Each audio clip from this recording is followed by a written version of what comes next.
Hey!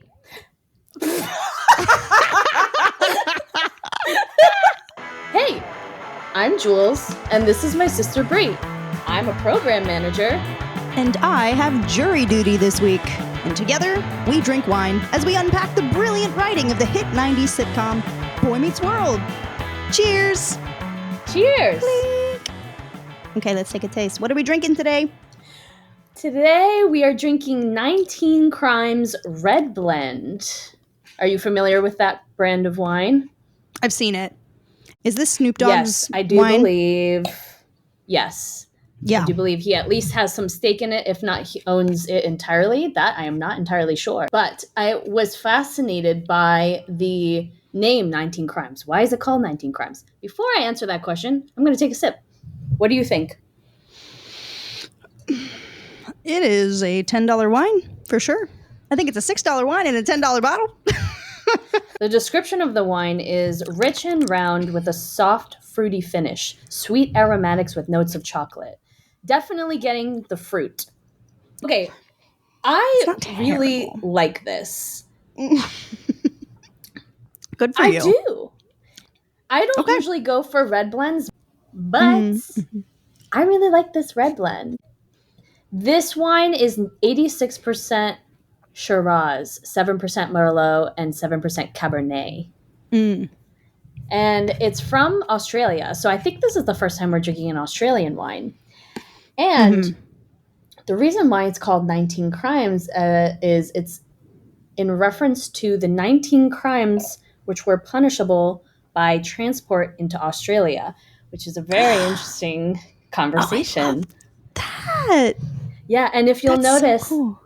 you'll notice on a variety of bottles that they have mugshots of people that were arrested and transported to Australia in the 1800s.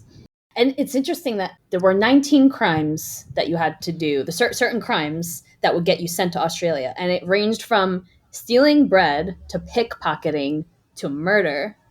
So that's an interesting spectrum. Aladdin coded. Yeah. One jump ahead of the red line. Just singing that song today. I steal only what I can afford. You sent me that meme today. That's why. Like a Bostonian Aladdin. I steal only what I can afford.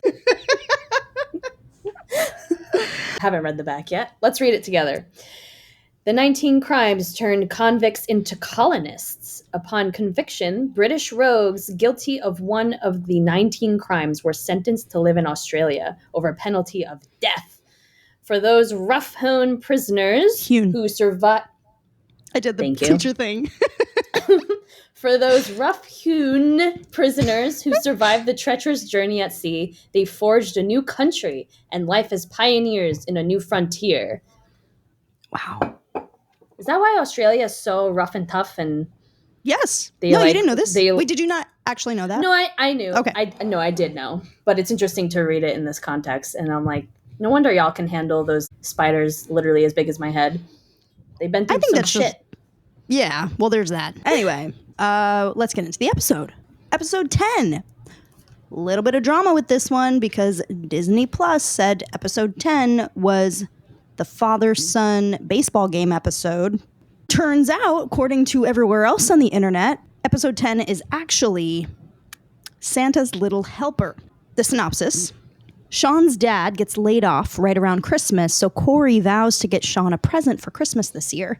Santa Claus has a heart attack when Morgan sits on his lap, traumatizing her. Air date: December 10th, 1993. Written by Susan Estelle Jansen, who is the same writer who wrote Killer Bee.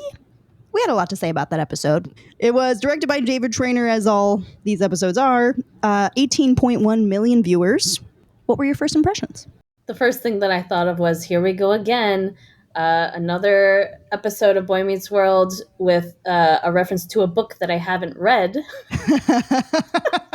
What else is new? How have you not read A Christmas Carol? It's very short. People think it's long. It's not. Oh, it's a novella, isn't it? I had to look it up because I was like, let me read the Cliff Notes. And I was going to pretend like I've read it, but let's be honest on a podcast, shall we? But of course, I've seen the movie.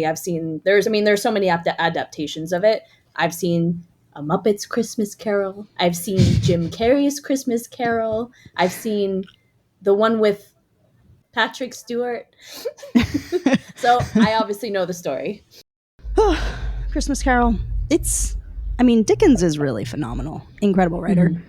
I thought it was interesting that Feeney was reading A Christmas Carol to them because at least here in New York, and I think in New England in general, which, side note, my major frustration with this episode was that we were clearly not in Philadelphia for Christmas. I was thinking the same thing. Okay, these are continuity things that bug me all the time in shows like this when they're like walking out of the house in short sleeves, and I'm like, it is December in Pennsylvania. What are you doing? Where's the parka? It bothers me. Fall coats all around. Light jackets for everyone. So Feeney's reading everyone A Christmas Carol in a public school.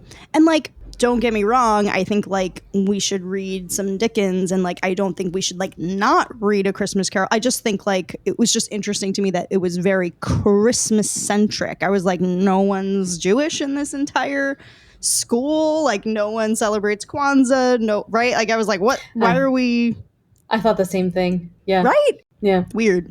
And I thought like Feeney and especially Topanga would have definitely said something. Made a comment. That. Yeah. Yeah. On the surface, it's not the strongest episode. I did feel like there's always a Mr. Feeney lesson, and it always takes some time for Coy to get there. And I feel like this lesson was sort of handed to him in a way. Like it didn't feel difficult for him to kind of get there, or for us as the audience to get there. Wow. Was it just me? Yeah. I felt like Corey really showed some flaws in this one and had to like he did for sure learn. There was a lesson learned. I just felt that Mr. Feeney kind of spoon fed it to him. That's so interesting that you think that, because I thought what Feeney said to him was really vague, and he even said like, think about that. And like I didn't think Corey really got it. I kind of had a lot of first impression. I felt like my first impression was Morgan is really annoying again in this one. Every episode, she's so annoying. They just like, they're confusing. I feel like the writers are confusing screaming with humor. Like if she's really loud, it'll be really cute and funny, and it's just annoying. I hate that we're bashing this little girl. But I know. She's so innocent and cute, and she's just doing her best, and she's doing her job. It's not her fault, okay? So that was my first impression. Morgan's annoying. But I did actually have this like general epiphany in the middle of the episode that I do want to kind of talk about throughout. And so this is my like overall takeaway. I realized that the writing was really smart in that every character, as far as I could see, or every main character in this, had some moment of giving where they gave something. And I want to like touch on those. I want you to talk about all of them because I did not pick up on that. We're in the classroom. Corey is making hilarious, realistic kid-student faces at Sean, and they're like chit-chatting in the back while Feeney is reading A Christmas Carol by Charles Dickens to the class. Corey and Sean chime in after Feeney reads that final last line, that famous last line. Tiny Tim says, and God bless us, everyone. And Corey and Sean are like, wait, that's not the end. Where's the Grinch? Corey also makes a really funny comment, like, why is it called A Christmas Carol anyway? There's no one in the story named Carol. Feeney asks Topanga to switch places with Corey. Topanga closes her eyes and goes, all right. I'm a hyperactive, underachieving 11-year-old boy. He's like, I meant physically. And she's like, oh, well, that takes a lot less, a lot less of a psychic toll. I loved the way she said that. She was like, oh, that's a lot less effort. Oh, you just want me to move? Oh, okay. She's like, oh, okay, got it. Basically, Corey's like, why do I have to move? Like, I just don't like the story. Like, you say literary masterpiece. Like, Sean and I say, thumbs down. Feeney asks what, in his opinion, Mr. Dickens is trying to express in his Christmas story. as an English teacher, I'm like, okay, this episode is going to attempt to send the same message that Dickens sends in A Christmas Carol, which is that like the true spirit of Christmas is about spending time with loved ones and giving. So Scrooge is extremely stingy, and I think one of the things that always sticks with me in the story is like he won't even spend money to have like a party, to have people over. And I think like that's where you need to like open the purse strings a little bit to have like memories and experiences with people. And it's about how it's extremely important to make connections and loving, lasting memories with the people around you now while you're on this earth. Feeney asks him what he thinks the true meaning of A Christmas Story is. Corey says that if you're a real butthead, then neat ghosts will take you to cool places. And Feeney goes, thumbs down, doodly-doo, theme song. We're in the cafeteria. Corey's like, fish and sticks, two things nature would have never put together. Sean's like, I think it's cruel the way they scream. I mean, I think it's cruel the way the little fish scream when they rip off their sticks. Oh my God, who wrote that line? I rewound it to listen to it again because I was like, what did you say? There are a couple of crazy lines in this. That's one of them that I'm like, I mean, is it kind of a penis joke? Is it like... I think it's a penis joke. Yeah. A fish, yeah. A fish stick. Yes. That's exactly what it is. It's silly, though. It's silly if it's even not a... Like, it's just they have sticks. Like, fish have sticks. And, like, I don't know. Anyway, it's funny. It's silly, but it's super weird. And there's another weird line later that I'm going to point out. So... Minkus comes over. May I sit down? Corey and Sean together. No. Minkus goes, well, since you're ambivalent, sits down. Christmas, season of giving, season of togetherness. That's basically what Dickens' whole point is. It's the season of giving. It's the season of togetherness. Topanga comes over. She's just listening. Corey goes on this like weird rant about wool.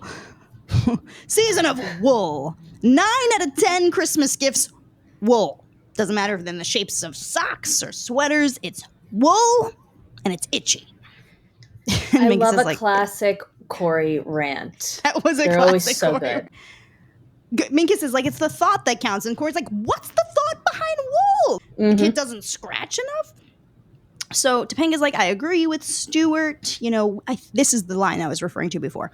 I just think we often lose sight of the true meaning of Christmas and the frenzy of commercialism. And Corey's like, how are we going to know what to ask for if we don't have commercials? That's so good. Topanga makes a comment about how Christmas is the celebration of the winter solstice, an ancient tribal ritual whose origins are lost in time.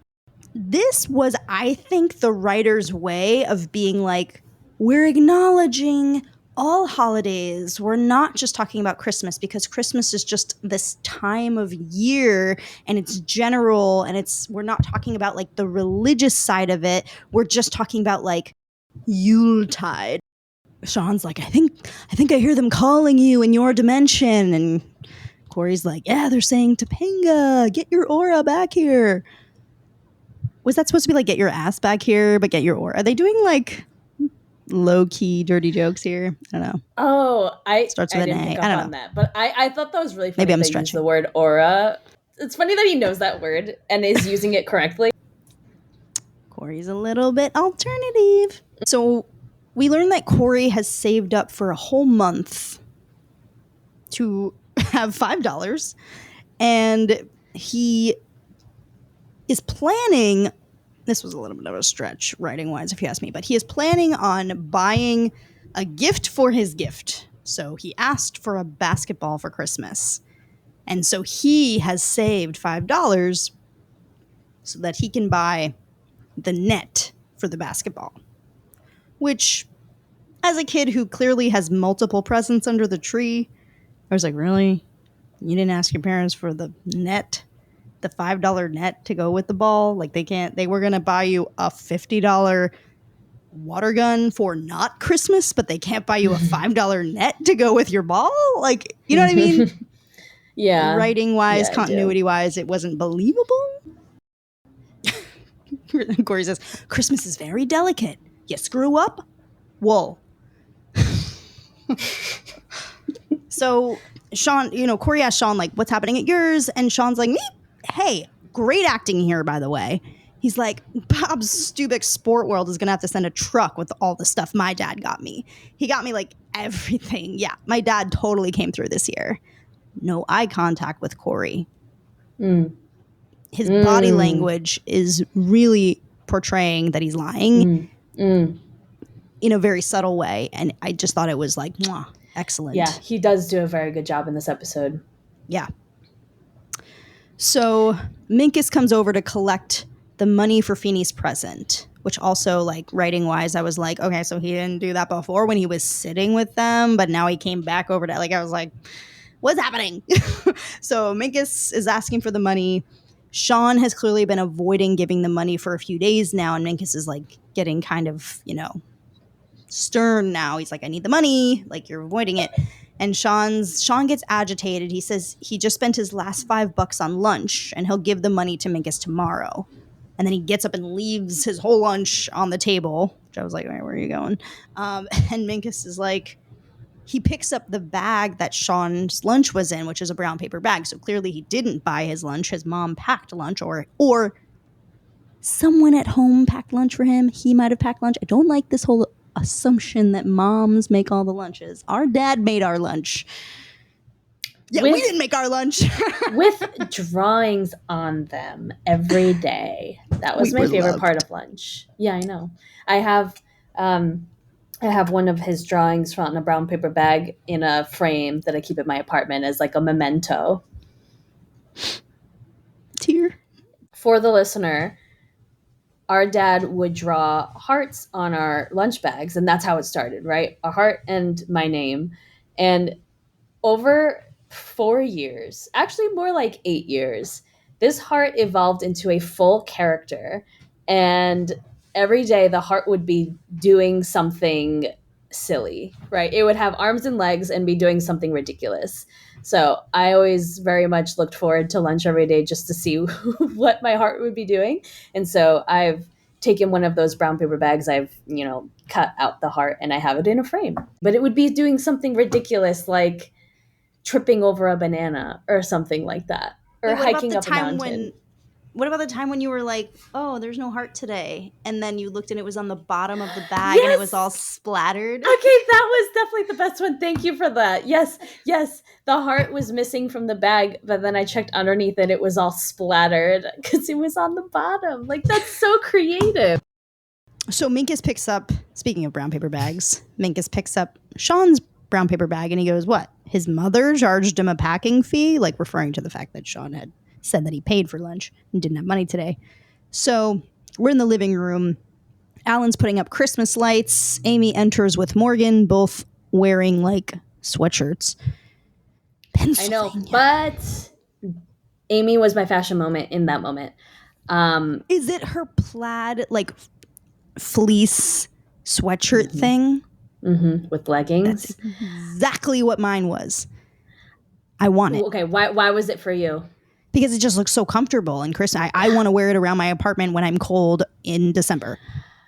That's exactly what I was going to say. I have been dying in this summer heat, and all I want to do is be cozy. And she looked so cozy, and I want to wear that outfit. She did look cozy. Agree. Mm-hmm. Anyway, so they were at the mall. So Amy and Morgan have entered. They were at the mall. Alan goes to ask Morgan about the mall, how it was. Amy's like, don't ask her. And he asks her about Santa. The minute he mentions Santa, Morgan does her annoying and like runs up the stairs.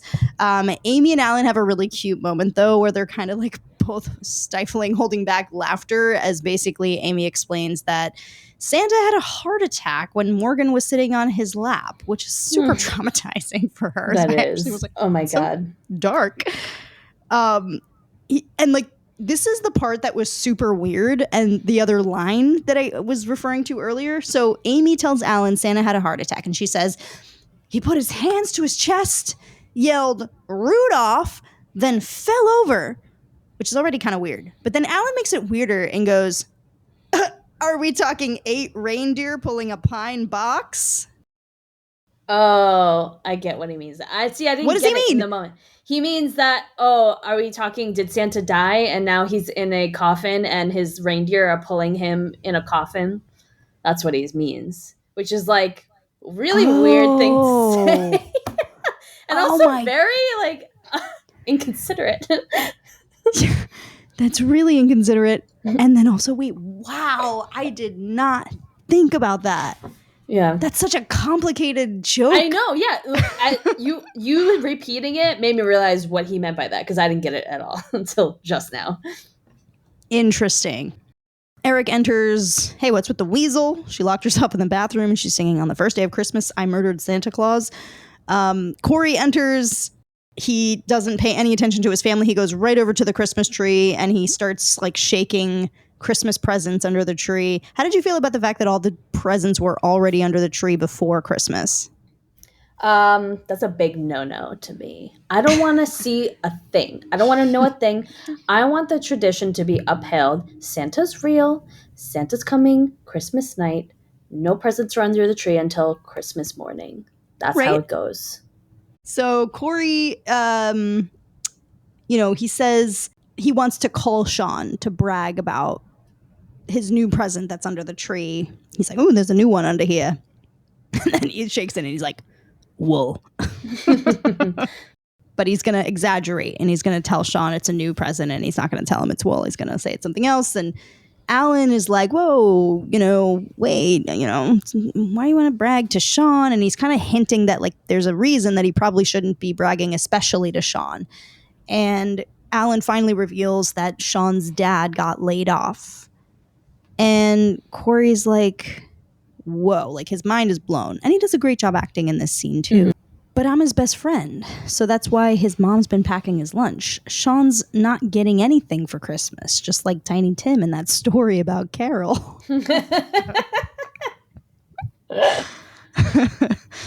And Corey asks if he can give Sean something from under the tree. What did you think about this? Yeah, I thought it was a very sweet gesture. Obviously, how he does that is not sweet, and that's what he needs to learn. But the initial suggestion right off the bat is very sweet, and I don't think there's anything inherently wrong with wanting to do that. Right. Did you think ahead? Like, were you wondering how Sean was going to take it? Yeah. I knew that he would be uncomfortable with receiving a gift from his friend because there's pride there, and just knowing his character. He says it best, right? Like, I don't want your charity, right? That's not what it's about. There's pride there. And I saw it coming a mile away. Yeah, I related a lot to Corey in this episode, unfortunately, because I think when I was younger, I was kind of naive enough to think like, well, anyone who's in need is going to be happy if you just give them something, right? Because that's how charity works. And like, if you have something, you give it to someone in need and then they're happy and then you feel good that you gave it to them. And it's just so much more complicated than that because of pride. And I always thought as like this transaction, like if someone gives you something, they've like sacrificed something. So there's this idea that like, oh, if you gave me something out of the so-called kindness of your heart, now I owe you something in return. Right. And there's like there's guilt there. And then there's like now I have like a burden. Now I owe you. And I don't like feeling that way. Totally. Okay, so Alan tells Corey that Sean's dad got laid off. Corey is really shook and offers to give Sean something. And then the scene ends with Corey being like, how about one of Eric's presents? So it was funny. A sweet gesture to want to give him a present. He just said something from under the tree. Yeah. He never said... Smart. He's smart. One of mine. Very smart. So we get this little scene that I don't even want to talk about. It's like Morgan is screaming, we wish you a Merry Christmas at the top of her lungs. And blah, blah. Blah, blah, blah. Amy and Eric talk about it. But I will say this. The thing that happens in that short scene is Eric and Amy are outside the bathroom door with Morgan inside screaming, "We wish you a Merry Christmas." Eric kind of tries to bribe Morgan out of the bathroom by saying, "I'll give you anything you want." And he offers to give Morgan his flannel shirt that she loves so much. So that was him giving. That was his giving. And she takes it, but she like snakes it through the crack in the door and stays in the bathroom. Classic kid behavior. But that was really sweet of Eric to give her that. So now we're on the patio. This is the moment where I wrote in all caps, "This is the warmest New England Christmas season I have ever seen." Yeah, they should be very concerned about global warming. Yeah.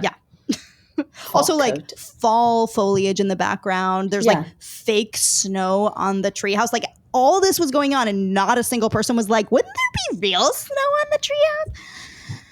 Anyway, so now we get the moment when Corey is going to give, but it's the fake gift. He's going to, give the real thing later. So he gives. It's the gift. It's the gift of giving. So Corey gives Sean his NBA certified Spalding leather basketball, which is actually really nice of him. It's a great gift. And also, those are not cheap, right? Aren't those like very expensive? Very expensive. A genuine NBA basketball? Yeah. $50. Wow. That's a lot. That is a lot. I didn't know basketballs were that expensive. Like a genuine like leather basketball. Yeah, they're like handmade, I think. Sean doesn't quite receive it the way that Corey intended it. And I think Sean's acting is excellent. I think Corey's acting is excellent in the scene too. Sean's like, why'd you give this to me? And Corey's like, "Christmas." And he's like, "We never give each other stuff." And Corey's like, "Yeah, but this year's kind of different." And Sean's like, "Why?" "Well, because you're my friend. You're my best friend." Sean's like, "But I wasn't last year." And Corey's like, "No, you were just..." Sean's like, "Corey, best friends don't lie to each other." I fully picked up on the fact that Sean, withholding information is lying, and you're lying. And so I knew that was going to go back. Corey's like, "Okay, look, Sean, I gave you this because I didn't think you'd be getting that many gifts this year."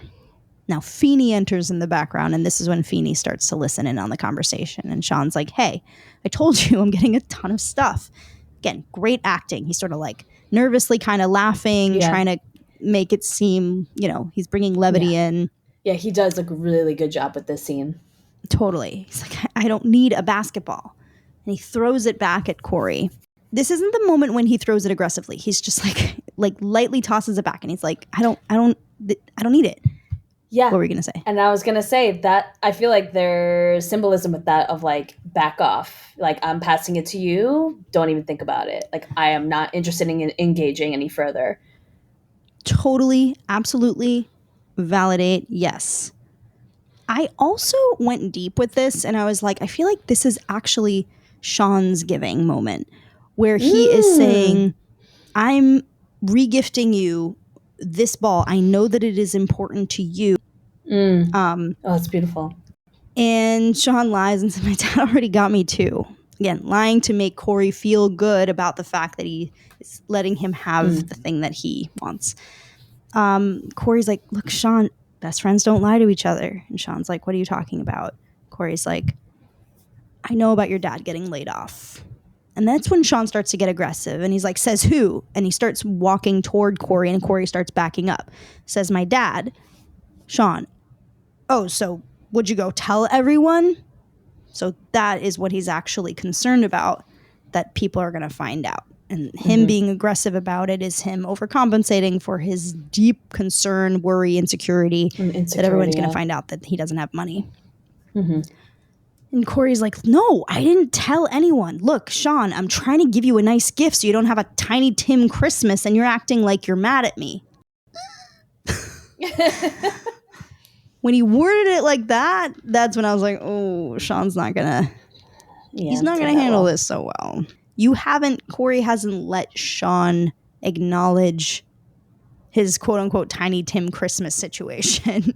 And you're throwing in his face, "I know that he doesn't have, your dad got laid off. I know you don't have any money. And I know that you are in need of charity," without letting that person acknowledge it first and offer that information to you willingly, you can't just yeah. Oh, totally. Because it just happened, and he's trying to come to terms with that. Exactly. So somebody else doing that for him, no, I wouldn't handle that well either. Right. Sean's like, I'm supposed to be all happy that you gave me some bogus gift. It's not a bogus gift. That's a totally major gift. It's my best gift, and I was nice enough to give it to you. And this is when Sean... What'd you think about that? Not a good look for Corey at all. Like, be grateful. You need to be grateful for the things I'm doing for you. How dare you? You have nothing. Yeah. Yeah. And I have everything. And I'm giving my best thing to you. I'm not saying I'm not validating Corey's behavior. I just understand. I understand. Again, and understanding and condoning are two different things. This comes back. That was in the first episode. I understand Corey's perspective. Don't condone it. He was going to give him Eric's gift, right? He somehow, in the deleted scene that we never got to see, came around to, I'm going to give him the basketball. I'm going to give him the gift. Not only am I going to give him one of mine, I'm going to give him the one that I was really excited about. To not have it be acknowledged or received the way that you thought it would be, it's hard for him. Because he's not old enough to get the depths of psychology that are happening. You know, he doesn't get the fragility that Sean has experienced. Like, he doesn't get any of that. So Corey's like, what? Wouldn't you rather have something for Christmas than nothing at all? And Sean's like, I'd rather have nothing for Christmas than your lousy charity. And then this is where Corey says, hey, Sean, Christmas is about charity. You should be thanking me. Ooh. Try again, Corey. Oh my God. Like, that perfectly captures the way that, like, wealthy white perspectives are the norm, are normalized, right? Like, for him to say Christmas is about charity, that implies that the average person has means and that people in need of charity are, like, on the outskirts, are on the receiving end of Christmas, right? Like, if you need the charity, then what is Christmas to you? Right? If Christmas is about giving, but you are someone who needs to receive, what is Christmas for you? Can you not celebrate true Christmas because you can't give? Do you know what I mean? Yeah. So Corey totally, yelling that at him is basically saying, like, you're on the outside of, like, normal society. Like, I'm doing what we do at Christmas. I'm giving, so you should be happy. Yeah, and you're not. Like, yeah. Ooh, yeah, that's further reason for Sean to be pissed off and to walk away. He's 100%. othering him. Yeah. Yes. He's turning him into, like, Tiny Tim, like a character in a book. Yeah. He's a commodity for himself to feel good about doing the Christmas thing. So Feeney walks over and Corey's, like, ready to have this, like, moment where he'll finally bond with Mr. Feeney. He's like, oh, boy, I can name one sixth grader who wasn't paying attention to A Christmas Carol. And Feeney's like, I can name one too. And Corey's like, yeah, Sean. And Feeney's like, Corey. Corey's like, I'm Corey. You've been calling me Mr. Matthews for so long, you must have forgotten. And Feeney's like, believe me, I know who you are. I also know that a true gift is given with no expectation. This is what I was referring to earlier. And Corey says, what's that mean? And Feeney says, it means you gave the gift to get the thanks. And Corey said, I gave the guy my official NBA leather basketball and he threw it back in my face. What kind of friend is that? And Feeney says, you know what I like most about Christmas? And Corey goes, I go away for a week. And Feeney says, yeah, that's pretty special. Agree. But it's the time of year. It's the time of year that you can think back and appreciate the real gifts you received. And Corey says, I don't get it. And Feeney says, friendship, for example, is a real gift. And it's given with no expectation. No gratitude is necessary. Not between real friends. You think about that. like as someone who's like, yeah, I would give my friend a gift, you know, like that. I think Corey is thinking, I am his friend. That's why I gave him a basketball, you know. Mm-hmm. But to His lesson was to learn that him being his friend is the gift in itself. That's not easy for a kid to understand. I think it seems like it's easy, but it's actually kind of complicated because psychologically, what it means is like, Sean needs to feel loved. Like he needs to feel secure in and supported and secure that like this friend of his is just like, they're going to continue on with the sort of rituals of their friendship that have always been there. And that consistency is something that for someone who's experienced insecurity in another very important part of his life, the consistency of that relationship is going to give him the security that he needs to keep him calm as he like deals with this tumultuous like other side of things. So we're in the living room. Amy got Morgan out of the bathroom with, quote, psychology and bribery. The elf from the mall comes to the door. Another crazy writing moment. I was like, how does the elf know where you live? I was thinking the same thing. I was like, this is so unnecessary. How did you find out where they live? Why are you giving the money back? Why didn't she ask for the money back at the mall? Why is he smoking a cigar? Alan slams the door on him. We're back in the cafeteria. So Sean sits at a separate table from Corey because they are beefing. Minkus enters. And this conversation between Minkus and Sean, can't wait to hear your feelings. Minkus is like, Sean, it's tomorrow. And Sean's like, what are you talking about? Also, the way that Sean was acting was brilliant. His face was turned away from Minkus, but his eyes were on Minkus. And it just showed this protection that he was doing. He was protecting himself. Minkus is like, I'm talking about the class present. You still haven't paid your $5. Sean, fine, I'll give it to you. I just don't have it on me, okay? Corey starts overhearing now. So Corey has now become Feeney in the other scene. Feeney was overhearing Corey and Sean. Corey is now the wise one listening in on their conversation. So, and Minkus is being the ignorant jerk. So Minkus is like, I'm going to buy the present tonight. So today is the last day you have to give me the money. And Sean is getting angrier and he's like, I said I'll give it to you. And Minkus is like, if you don't give me $5 right now, I'm not going to put your name on the card. And this was where it got unnecessary. And the entire 6th grade of Jefferson Elementary is going to know you're a deadbeat.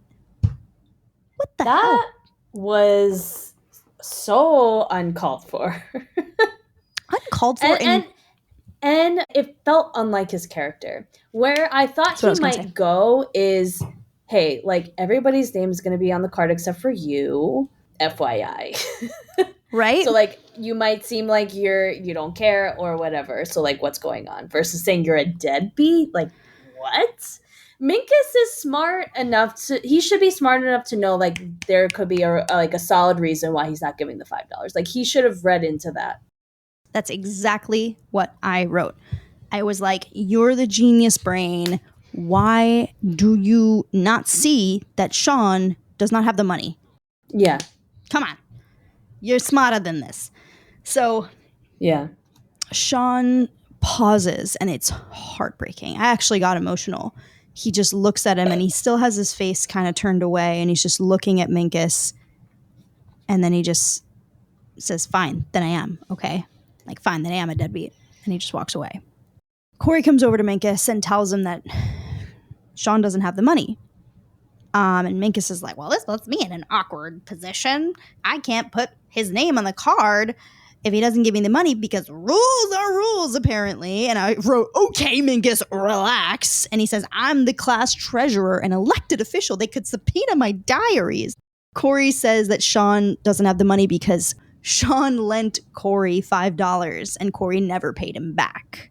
And Minkus goes, oh, so you're the deadbeat. And Corey says, yeah, but I've got it now. And like, I love that there's a little pause. There's hesitation. He doesn't just hand it right over. He kind of like does it like reluctantly, like, here it is, you know, because it's the $5 he was going to use to buy the net. As much as I don't really think that that's a plausible side plot, I get it. We needed a reason for him to not want to give away the $5. He says, just make sure that you put Sean's name on the card. Minkus is such a jerk. He's like, okay, but his name will be last because he was the last to pay. And Corey's like, gee, Minkus, I wonder whose name will be first on the list. Let me guess. Does it rhyme with Stinkus? This was a moment when I was actually... Yes. Minkus was being a stinky poo. That was a moment where I was like, and now I understand why they make fun of Minkus. And if there's a little more of this, of Minkus being flawed, I would appreciate more the back and forth, because I actually would support sometimes Corey and Sean putting Minkus in his place. It's been one-sided. Minkus always puts them in their place, so it's nice to see them putting Minkus in his place. And I think seeing more of that will be more interesting to watch. So we're in the classroom. Feeney, you know, he's just talking about how he hopes that their reading A Christmas Carol, you know, has inspired everyone to read more Dickens. Minkus stands up and he says, in my capacity as class treasurer, I'd like to present you with the 6th grade's Christmas gift. Excellent acting from Feeney in this scene, by the way. He was so uncomfortable and didn't know how to receive, right? Yeah, I picked up on that completely. Feeney has to learn how to receive. This is Minkus giving. And the Minkus giving, I also was looking for like 2 separate gifts. So like Corey gives the ball, physical, commercial, you know, talking about Topanga's like commercialism. That's like the thing. But what he really gives is friendship when he kind of lies to protect Sean's ego and pride and says like, oh, it's actually my fault that he didn't pay here, and he gives him the money. That he makes the sacrifice of his $5 for Sean. That's his like real gift that he gives in this episode. Minkus gives this present, but I think his real gift is actually the time and the energy that he put into collecting the money from everyone and and picking out the right gift for him. And like, actually it was all the planning that went into it and all that, like the fact that he even did it at all. So he's like, oh my, well, you know, has the lovely heft of a thick book. He picks up the bag and guesses that it's a book. Minkus says, oh, you I love the way he said that. And Minkus goes, you cunning bibliophile, you. Do we know what that means, everyone? A book lover? Yes. Biblio, book, file, as in philia, love. Book lover. It's a dictionary. Feeney opens the card and it reads, to our admired and respected teacher from his dutiful and attentive class. I wrote that, Minkus says. Feeney, I never would have guessed.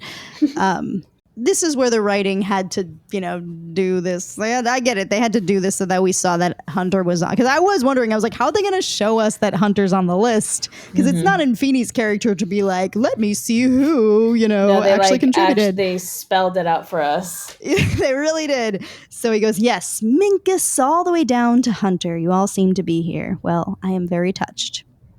Props to William Daniels for delivering that awkward line. He did it finesse. Very well. Yeah. Very well. Yeah, I was like, I'll let it slide.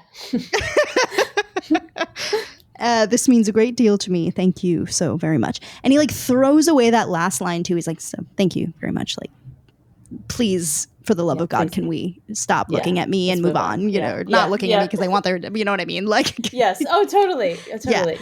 Then the bell rings for winter break. Okay. And we have a new set. Set designers, woo! We're in the hallway for the first time. Oh, I didn't notice that. Yes. And it's Sean and Minkus. And Sean says, hey, Minkus. And he's really serious. Great acting again. Thanks for putting my name on the card.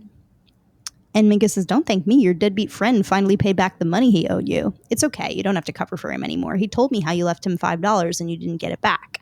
Sean says, Corey told you that? And Minkus says, yep. And he handed me $5. And Sean says he gave you his $5. And he does that really well. It's very packed full of understanding and meaning. He knows that that was the $5 that Corey had saved and he wanted to spend on his net. So Minkus says, I guess his conscience got the better of him. Minkus is so dumb in this episode. It's so unlike his character. I hate it. Okay, so Minkus starts to walk away. Sean, this is Sean's gift that he gives. He says, hey, Minkus, Merry Christmas. And he means it. And that's his gift. And Minkus says, really? Pause. Steps closer. Merry Christmas to you too. Tears. His gift. Okay, then we're in the patio. Again, no coats. And Sean... We have to say it every time. We are on the patio, coatless. Sean gives Corey, this is Sean's physical thing that he gives. Because again, I was looking for like physical, but then like real. There's commercial, and then there's like deep depth. So Sean gives Corey something tangible, and he gives him an old net, like a basketball net from his like dad's shed or something. I can't remember where it was from.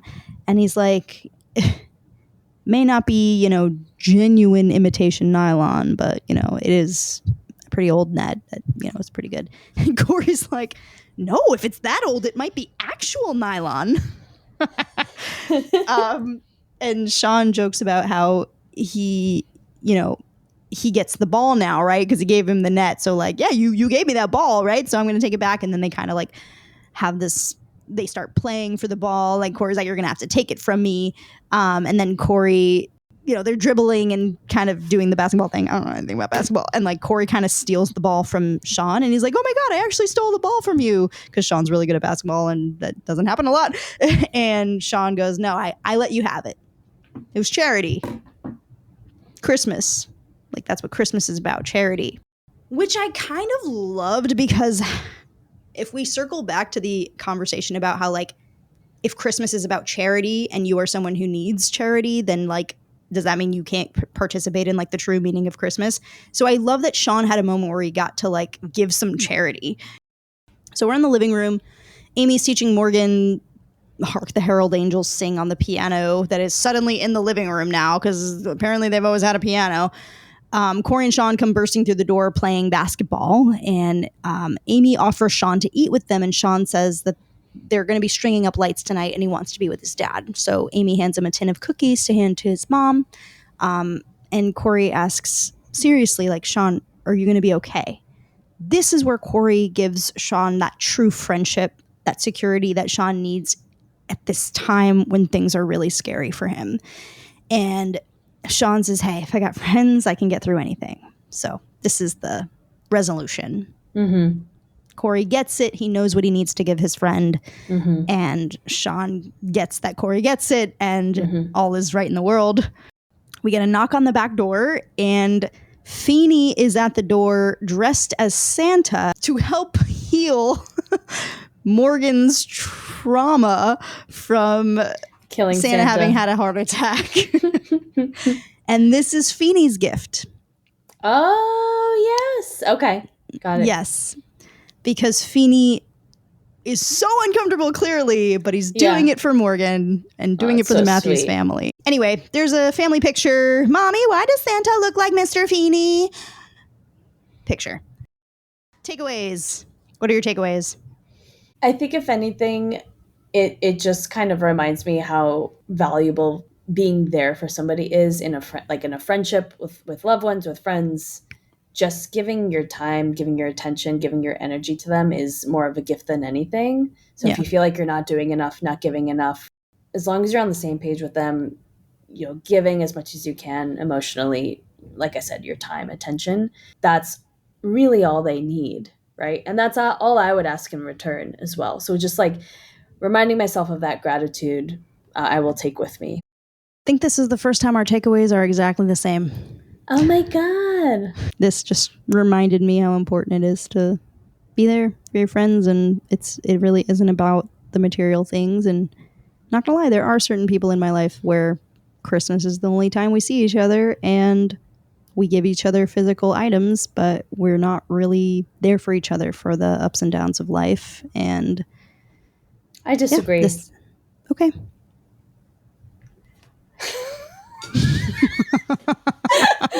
You disagree that is my life? and the experiences that I have in my life. We share the same family. I disagree. I didn't say I was talking about my family. Oh. Okay. Well, I don't know who you're talking about. Never mind. Well, what were you going to say? Yes, there are certain people in my life that I only see a few times a year, but I cherish those moments tremendously, and I don't feel like I have to. I see and talk to more people than others, but whatever time I do get from certain people, like that's valuable for me. Yeah. If I get their time even once a year, like that's enough. The golden rule when I was a kid was taught to me as treat others the way you want to be treated. Mm-hmm. And that's what Corey was doing with Sean in the beginning. He was like, if I want, if I needed something, I would want you to give me something. And I want this basketball. So of course you want this basketball, right? So I'm going to give you the thing that I want, right? Yeah. Who wouldn't want this basketball? Who wouldn't want genuine love their basketball? Who wouldn't want that? Exactly. The diamond rule is treat others the way they want to be treated. And I think that is like next level friendship. Like when you know the way that your friend needs you to treat them and you treat them the way that they need and you give them what they need. So Corey leveled up when he realized that Sean needed him to help protect his pride and his ego and, just be his friend and support him. And in doing the $5 to Minkus get his name on the card thing without telling Sean and without needing gratitude for it, like that's what Sean needed, and Corey gave it to him, and that's true friendship. It's a good takeaway. Thank you so much for listening. Rate and review us. 5 stars only, please. 5 stars or nothing. Yes, it helps. Follow us at Boy Meets Wine on Instagram. The name of the wine we had today was 19 Crimes. It was a red blend. And theme song credit goes to the one and only Julia Rosa. Yes, that's right, my sister. Next week's episode is episode 11 of season 1, the father/son game. That's what it was called. Corey and Eric don't want to attend a father-son softball game. Ooh. Bye. Bye.